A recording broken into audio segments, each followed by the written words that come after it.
Достар, үйіңізде осындай қатқан нан болса, осыны турап сухарик қылып тастауыңызға болады. Осында ұзын-ұзын қылып турап тастаймын, қазір көрсетемін сізге қалай турау керектігін. Достар, осы қатқан нанның пайдасын сендерге айта кетейін, я. Үйдегі тұрған қатқан нандарды осылай турап 4-1 қылып сорпаға салып ішкенде жақсы болады. Босанып келіп отқан әйелдер солай ішеді. Сатып алып жегеннен осылай сорпаға салып ішкен жақсы. Бұның калориясы өте төмен болады. Жұмсақ нанға қарағанда, жұмсақ нан өткені ол сулы болғаннан кейін оның калориясы бұған қарағанда күштілік. Сосын қандағы қанттың мықтарын бір қалыпты ұстауға көмектеседі. Яғни балдарға мына жақ сүйектің еттерін нығайта түсіреді.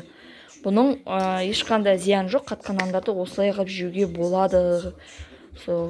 Диета ұстап жүрген адамдарға өте пайдалы. Семіз адамдар арықтаймын деп нан жемей жүретіндерге де жақсы болсын. Сорпаға салып. Сосын бұған шербет араластырып, дәмдеуіш қосып жесе де болады. Мына қазір туралған тұр, мен сізге дәмдеушіні көрсетемін, қалай дайындау керектігін. Бірінші кішкентай чеснокты алып, осындай кесеге мынандай неден, чеснок өткерістен өткеріп аламыз. Кішкентай чесноктың өжеті көп қоссаң асқазанда ауырту мүмкін бұл. Чесноктың да өте көп пайдасы көп. Өткені бұның гриппке, мұрнынан су ағып тұрған балдар болса, соны кішкентай суын шығарып мұрынға тамғызып қойсаң, мұрындағы ауруларды алады. Не дейді? Мұрындағы. Сосын кішкентай сұйық май қосамыз бұған осылай көптеу етіп. Қара, кішкентай неге салып қойған. Черный перец дейді, содан кішкентай азғантай. Мынандай осындай универсальный приправадан қосып жіберуге болады. Негізінде роллтон деген дәмдеушінің сарысы, соны қосқан жақсы. Ол өте тәттілеу болады да, мынаған қарағанда.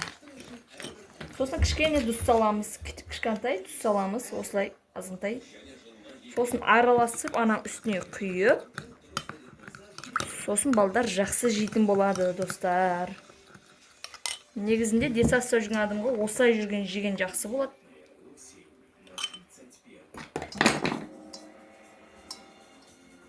Жақсылап араластырып шығамыз. Мұны маймен араласып неғаннан кейін түрі де әдемі болып қалады. Балдар өте жақсы көреді. Мен балдарға тез дайындап беріп тұрам осыны. Өздері сұрап жейді осыны. Қатқан нанымыз дайын болды, осылай. Жағы мұрынға чеснокты салғанда мұрында гайморитті алады дей жағыдым ғой, соны артын айтпай кетіппін ғой.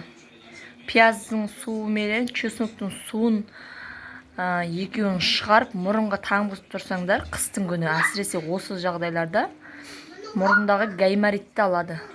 Гриппке пайдасы бар, грипп болмайды.